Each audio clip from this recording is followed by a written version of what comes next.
Il n'est jamais trop tard pour se reconvertir. À 58 ans, Lionel, ex-travailleur chez PSA, est devenu réparateur de vélos électriques. Portrait dans cette édition. La météo, le ciel sera partagé ce week-end entre nuages et éclaircies. Les températures, elles seront printanières, entre 5 et 7 degrés en matinée et jusqu'à 16 l'après-midi. Et puis l'invitée du jour est Isabelle Lux, adjointe en charge de la petite enfance à la ville de Metz. Bonsoir. Bonsoir. Nous reviendrons ensemble sur la semaine nationale de la petite enfance qui se déroule du 18 au 25 mars. Mais avant, on développe les titres du jour.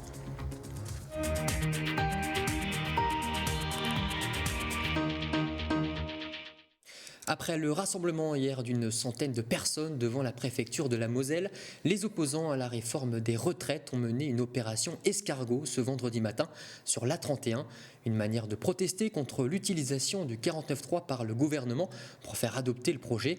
Et c'est donc la CGT Métallurgie Grand Est qui a lancé le mouvement. Une trentaine de véhicules se sont donné rendez-vous vers 9h à Osny pour rejoindre le centre de formation de l'UIMM de l'Esménil. La circulation a été fortement perturbée jusqu'en début d'après-midi, comme vous pouvez le voir sur ces images.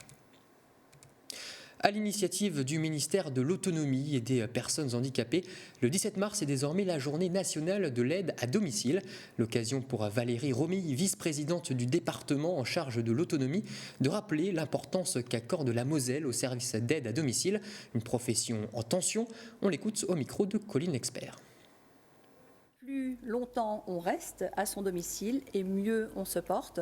Alors c'est vrai qu'il arrive à un moment dans la vie où malheureusement ça devient plus compliqué pour la personne et cette perte d'autonomie fait son apparition. Et là on a besoin d'avoir un service d'aide à domicile qui intervienne pour pouvoir nous aider dans les actes de la vie courante. C'est un métier qui n'est pas facile, qui est difficile, j'ai envie de dire. Et là, on voit que tous ces services d'aide à domicile, comme beaucoup de secteurs à l'heure actuelle, ont vraiment une vraie difficulté de recruter du personnel. Il y a eu donc la mise en place donc depuis 2022 de l'augmentation effectivement donc du tarif APA qui est passé de 20 € à 23 €. Donc ce qui engendre un coût budgétaire et financier important pour le département.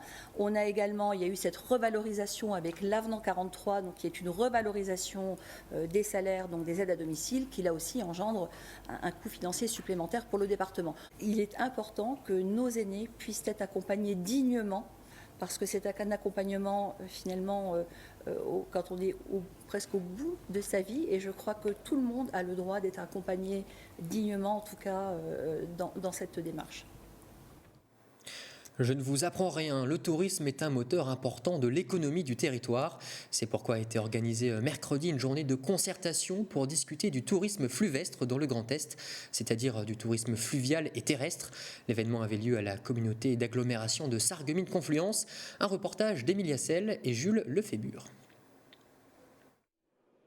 Terre d'eau, c'est une nouvelle marque de destination touristique autour des canaux de la Sarre et de la Marne au Rhin. Mercredi, à la communauté d'agglomération de Sarreguemines-Confluence, avait lieu une journée de concertation entre différents acteurs du tourisme fluvestre dans le Grand Est. Organisée par l'association Bassin touristique des canaux de la Sarre et de la Marne au Rhin, il s'agissait de faire découvrir l'association et de mettre en avant Terre d'eau. L'association Terre d'eau a été créée d'abord pour faire la promotion de tout ce qui est de tourisme fluvestre. Donc on peut l'expliquer en disant que c'est le déplacement sur la voie d'eau, le canal, mais l'ouverture également aux visiteurs de tout ce qui est à côté en termes d'intérêt touristique. L'objectif de cette rencontre était de faire interagir les près de 70 personnalités publiques et acteurs privés, partenaires de l'association, comme les sites touristiques, les hébergeurs ou les restaurateurs. Donc on souhaite les faire interagir sur 3 thématiques, du coup, qui seront donc l'identité de Terre d'eau, donc le futur plan d'action de l'association, les mobilités douces, donc là à savoir tout ce qui est découverte du territoire à vélo, découverte en trottinette, voilà l'intermodalité, et également donc sur la voie d'eau, l'environnement, tout ce qui est tourisme durable.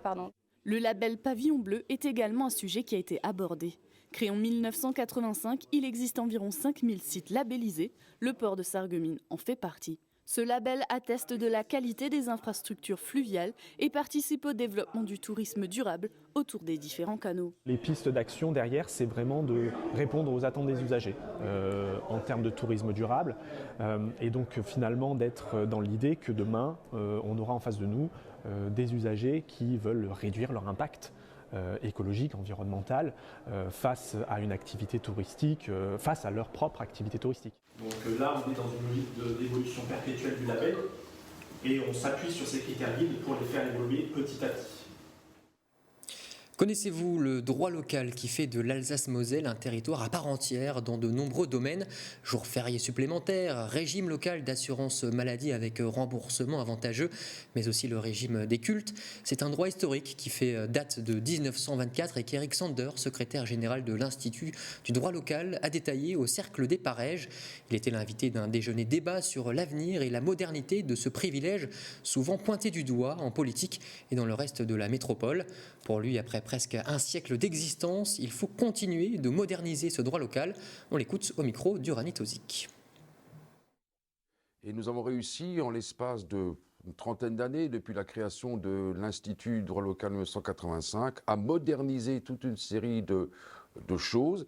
Et en particulier, ça les populations savent de quoi il retourne, les associations. On est en train d'informatiser les registres des associations pour que tout un chacun puisse faire toutes ces démarches qu'on a modernisées, abrogées, ce qui va être abrogé, mais je crois qu'il faut sortir de l'approche historique du droit local. On parle aujourd'hui de différenciation territoriale du droit, c'est-à-dire des règles adaptées au territoire, que ce soit la région, le département et le droit local. C'est un modèle unique en métropole de différenciation territoriale du droit aujourd'hui. Alors on a quelques projets de publication naturellement en cours, notamment pour essayer de réinformer, pour que les citoyens se réapproprient ce droit local. On sait que ça existe, mais on ne sait pas trop ce que ça recouvre.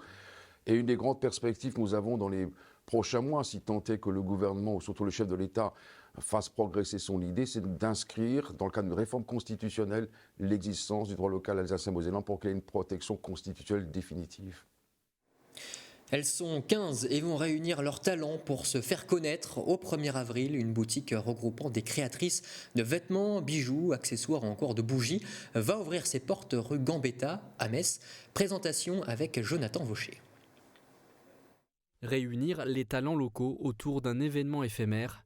Le 1er avril à Metz, 15 entrepreneuses, principalement de la région Messine, se retrouveront pour The Good Event, une initiative lancée par Valentine qui a rassemblé les participantes pour cette première édition. Alors en fait, j'ai rencontré beaucoup de créatrices ces derniers mois.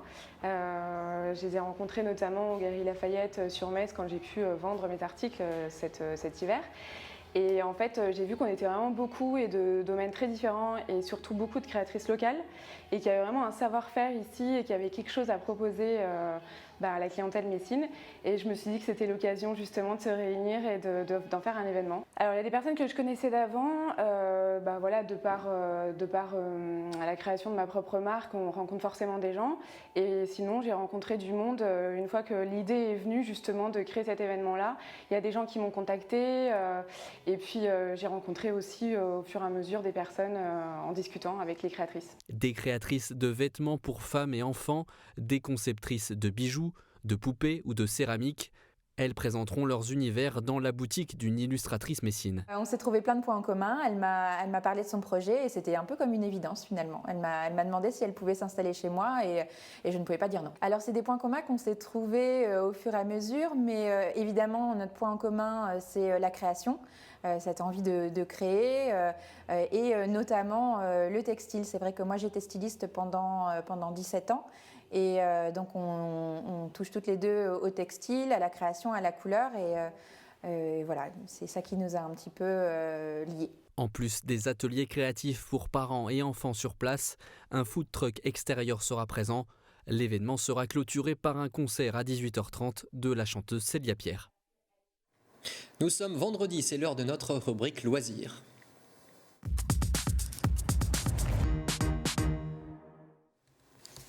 Bonsoir Emma. Bonsoir. Quel est l'événement incontournable du week-end à ne surtout pas manquer ?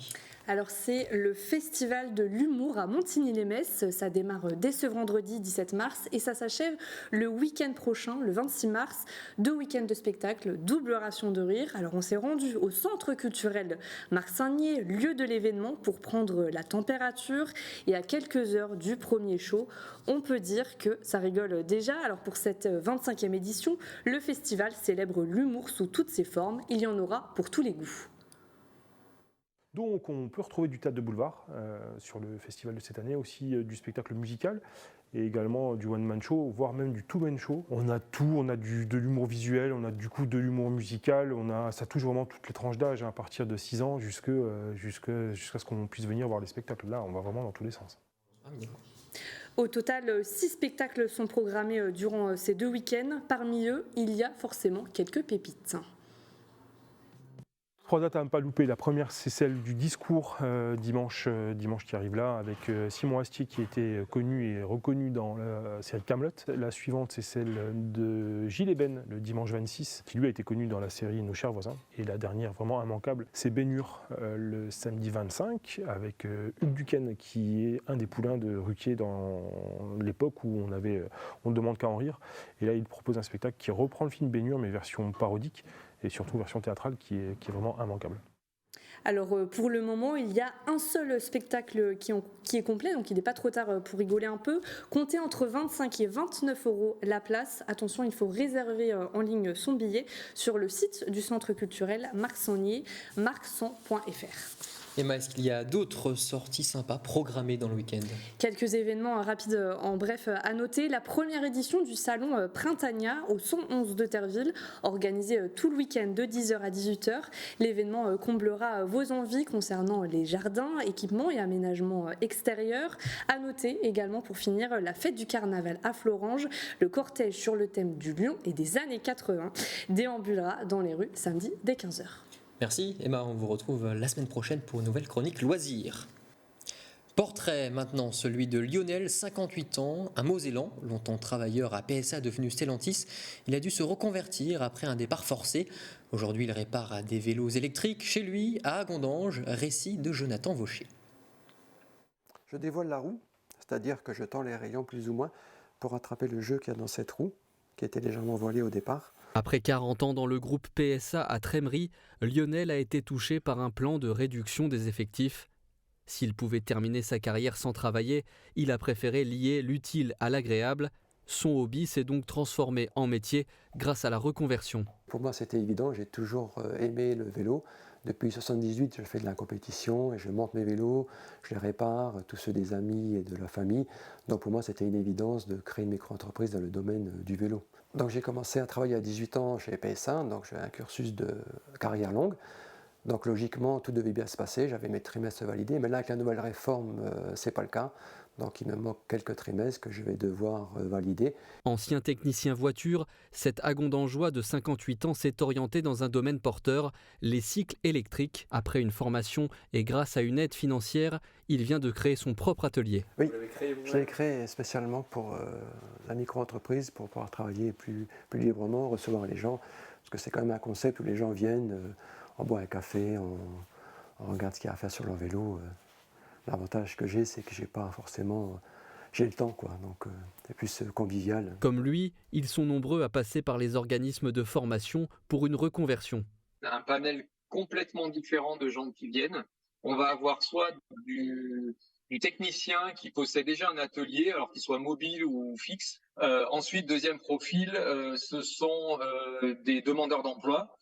Qui ont besoin, qui veulent soit changer d'orientation, alors qu'ils sont soit jeunes, soit plus anciens, pour rajouter sur leur CV une ligne complémentaire qui est très très demandée aujourd'hui dans les magasins. Et enfin, on a des gens qui sont en reclassement, on en a de plus en plus. Diplômé en électrique et en hydraulique, Lionel pourra désormais récupérer ses 3 trimestres manquants si son chiffre d'affaires le permet.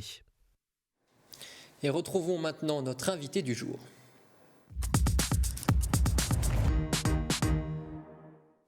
Et nous retrouvons Isabelle Lux, adjointe au maire de Metz, déléguée à la petite enfance, à la famille et à la parentalité.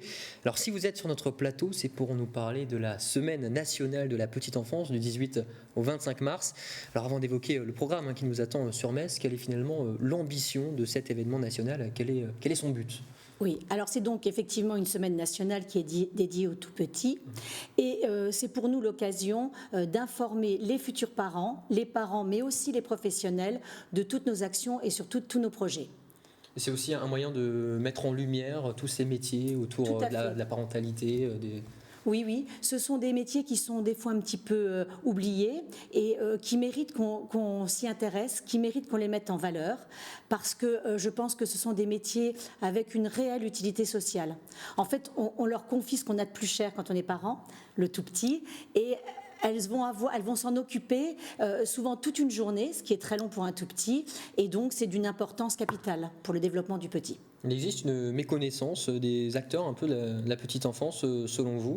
Alors je pense que oui, bien que ça aille mieux depuis plusieurs années et surtout, j'allais dire depuis 3 ans, le pôle petite enfance et la ville de Metz, on essaye justement de mettre ces professions en valeur, de donner des coups de projecteur, je dirais, et cette semaine de la petite enfance nous permet justement de les mettre vraiment en valeur et de leur amener de la formation pour qu'elles aient un réel bien-être au travail. Alors au niveau national, les dates c'est du 18 au 25 mars, mais vous, oui. Je crois que vous avez commencé un petit peu plus tôt. Oui, la ville de Metz, on s'est permis une petite fantaisie. On a commencé samedi dernier avec une conférence, alors là destinée uniquement aux professionnels et aux futurs professionnels, qui a été donnée par Madame Laurence Rameau, qui est une spécialiste de la petite enfance et qui nous a parlé surtout d'itinérance ludique. Si vous voulez, c'est une nouveauté dans les crèches et c'est quelque chose à laquelle nous avions déjà songé avec le pôle petite enfance de la ville de Metz, qu'on essayait déjà de mettre en place. Donc en fait, elle nous aide au niveau des professionnels à mettre ça en place. Vous pouvez développer un peu l'itinérance publique, à quoi ça correspond ? Oui, c'est une nouvelle façon de voir les choses et de s'occuper des petits. En fait, on décloisonne complètement, on enlève beaucoup de murs, donc il faut faire quelques travaux, et ça permet à l'enfant, au petit, d'être plus un enfant explorateur, je dirais.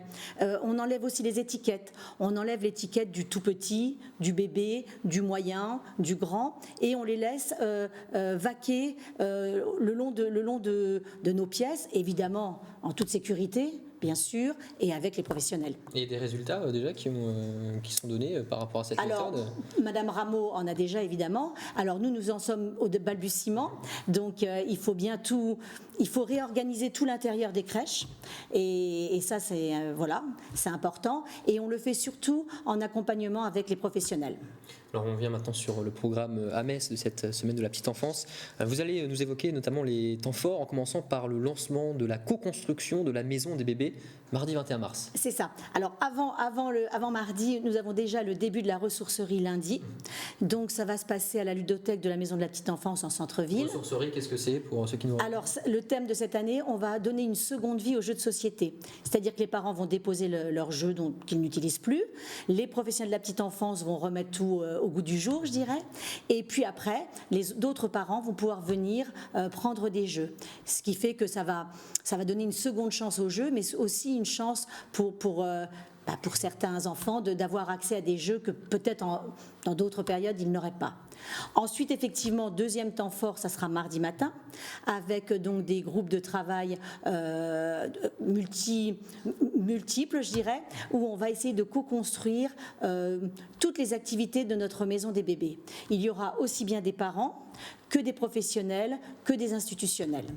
Le thème de ce jour sera les 1000 premiers jours, là où tout commence.